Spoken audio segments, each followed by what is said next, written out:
Hello बच्चों, आपका BK classes में आप सभी का स्वागत है। आज हम क्लास 12 की केमिस्ट्री के 5 इम्पॉर्टेंट रिएक्शन बताएंगे जो आपके बोर्ड एग्जाम में 90% आएंगी। ठीक है, तो वीडियो को स्टार्ट करने से पहले आपसे एक रिक्वेस्ट है कि वीडियो को लाइक करें, सब्सक्राइब करें। ठीक है, चलिए मैं आपको पहली रिएक्शन स्टार्ट करता हूँ। ठीक है, आपकी पहली रिएक्शन क्या है? डार्जन अपक्रिया क्या है? ठीक है, डार्जन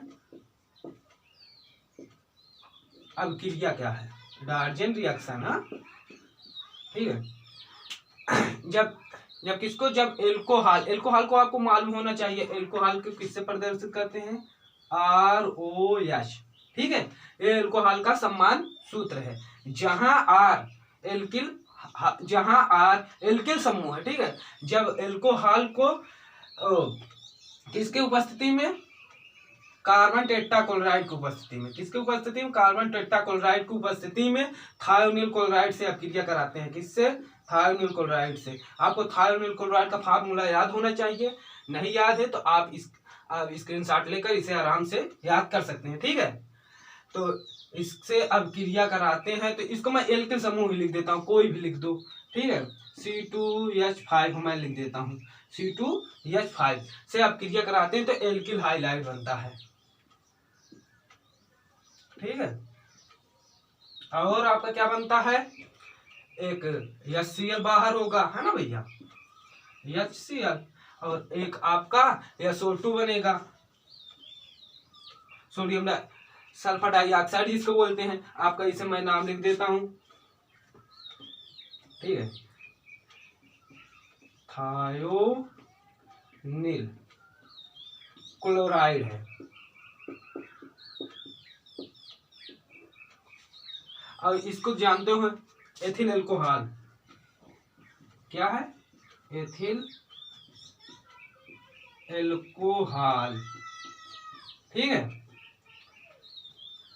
फिर से आपको मैं बता दे रहा हूं क्या लिखना है। अगर बोर्ड एग्जाम में पहली बार तो आपको क्या होता है ऐसे पूछ सकता है, क्या होता है जब एथिल एल्कोहल को थायोनिल क्लोराइड के साथ अपक्रिया कराते हैं। किसकी उपस्थिति में? कार्बन टेट्राक्लोराइड की उपस्थिति। तो आपको लिखना है जब एथिल एल्कोहल को थायोनिल क्लोराइड के साथ कार्बन टेट्राक्लोराइड की उपस्थिति में अपक्रिया कराते हैं तो एल्किल हाइलाइड बनता है। ठीक है, और यही अपक्रिया डार्जन अपक्रिया कहलाती है।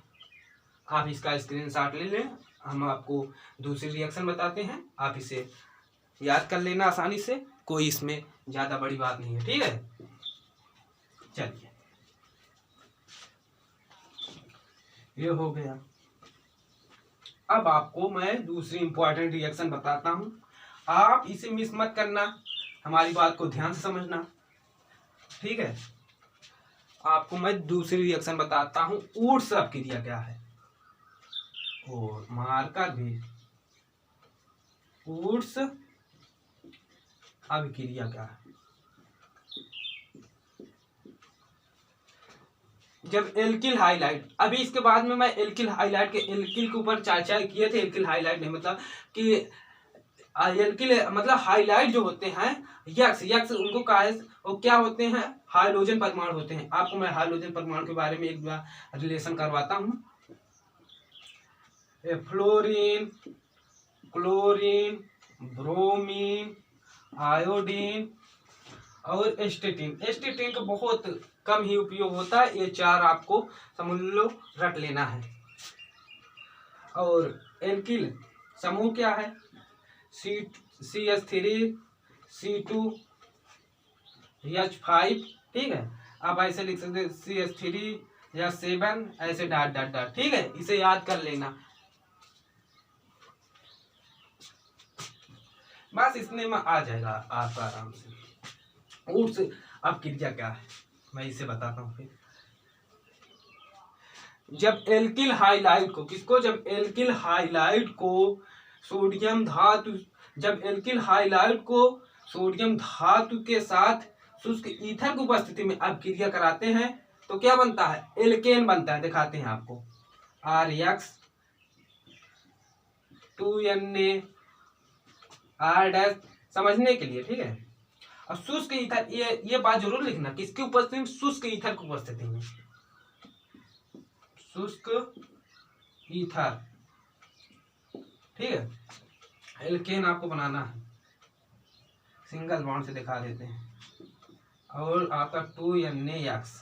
अब इस पर हम एक एग्जांपल ले लेते हैं, देखिए ध्यान से। CH3Cl 2Na CH3Cl, आपको ये बार बार मैं समझा रहा हूँ, शुष्क ईथर इसका लिख लेना है यहाँ, ठीक है भैया। देखिए CH3 में इसे हल्का और तिरछा कर देता हूँ, जिससे कि ये आपको समझने में आसान हो, ठीक है। देखिए CH3 2NaCl, ठीक है। फिर से आपको ऊर्ट सक्रिय समझाते हैं। ऊर्ट सक्रिय किसी का अति इंपॉर्टेंट रिएक्शन है, वेरी इंपॉर्टेंट, समझ लेना, ठीक है। ये बोर्ड एग्जाम में 99% आएगी, ठीक है। जब एल्किल हाइलाइड को शुष्क ईथर की उपस्थिति में सोडियम धातु से अपक्रिया कराते हैं तो एल्केन बनता है। इसी प्रकार आपको लिखना, इसे ऊर्ट सक्रिया कहते हैं, ठीक है। इसका स्क्रीनशॉट ले लीजिए, मैं दूसरी रिएक्शन लिखता हूं,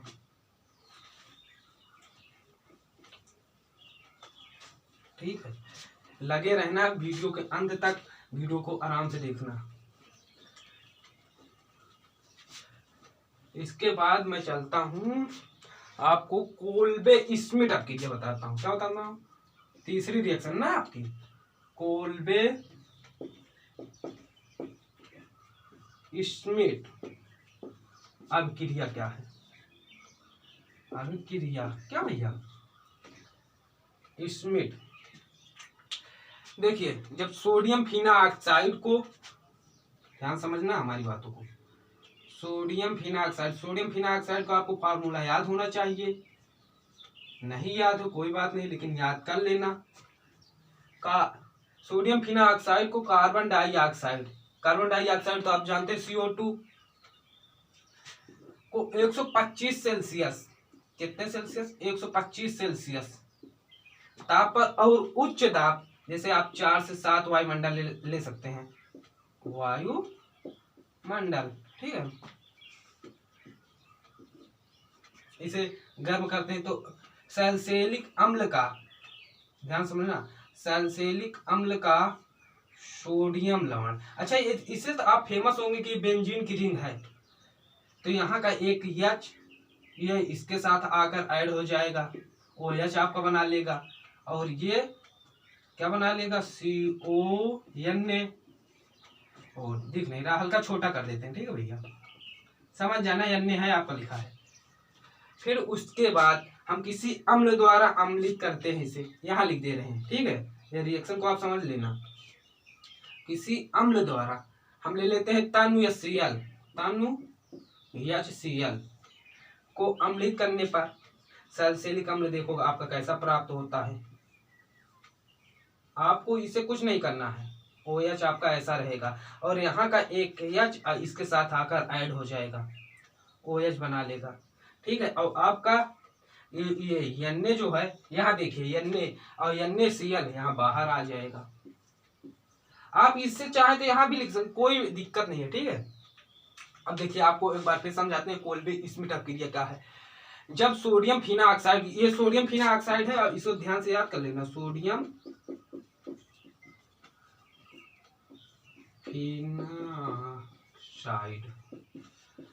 फिना ऑक्साइड ये आपका ऐसे है, ठीक है। जब सोडियम फिना ऑक्साइड है, जब सोडियम फिना ऑक्साइड को कार्बन डाइऑक्साइड के साथ 125 सेल्सियस ताप पर और उच्च वायुमंडल दाब 4 से 7 ATM वायुमंडल दाब पर गर्म करते हैं तो सोडियम लवण, सैलिसिलिक अम्ल का सोडियम लवण बनता है। फिर उसके बाद तनु HCl द्वारा अम्लित करने पर सैलिसिलिक अम्ल बनता है, इसे सैलिसिलिक अम्ल कहते हैं, सैलिसिलिक अम्ल, ठीक है। इसका स्क्रीनशॉट ले लीजिए, हम चौथी रिएक्शन आपको बताते हैं, इसी रिलेशन में वो भी रिएक्शन है।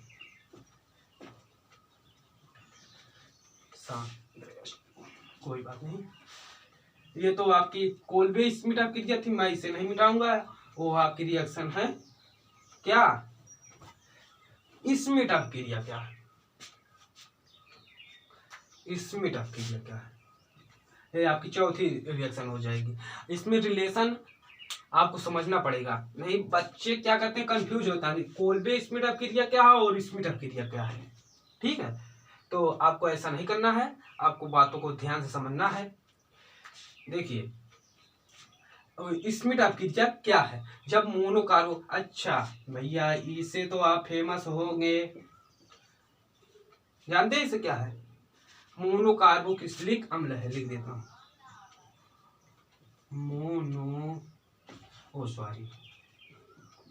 मोनोकार्बो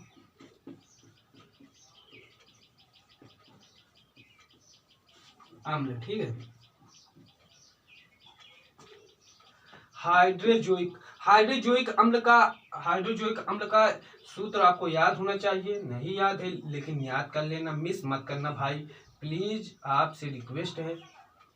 को सांद्र H2SO4 की उपस्थिति में क्या होना चाहिए, सांद्र होना चाहिए, गाढ़ा होना चाहिए। SO4 की उपस्थिति में गर्म करते हैं तो प्राथमिक एमीन बनता है, क्या बनता है, प्राथमिक एमीन। और एक आपका क्या बनता है, carbon CO2 carbon dioxide nitrogen gas मुक्त होती है। इस पर हम कोई एग्जांपल आपको लेकर दिखाते हैं, इसे आप भैया मिस मत करना, इसका नाम याद रख लेना, हाइड्रोजोइक अम्ल, हाइड्रोजोइक अम्ल। ठीक है भैया, फिर उसके बाद हम आपको एग्जांपल दिखा रहे हैं।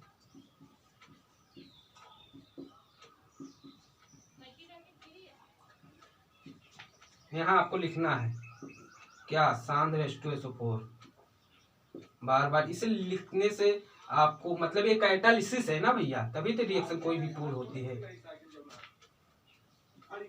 CH2NH2 इसे जानते हैं आप, प्राथमिक एमीन है, इसे तो सभी फेमस होंगे, कार्बन डाइऑक्साइड ये। ठीक है, आप इसका स्क्रीनशॉट ले लीजिए, मैं आपको एक रिएक्शन लास्ट रिएक्शन बताते हैं।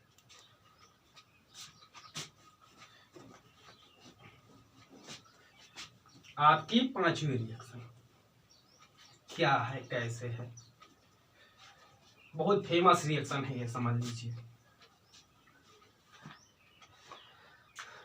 फ्रीडेल, ये 5वीं रिएक्शन ना,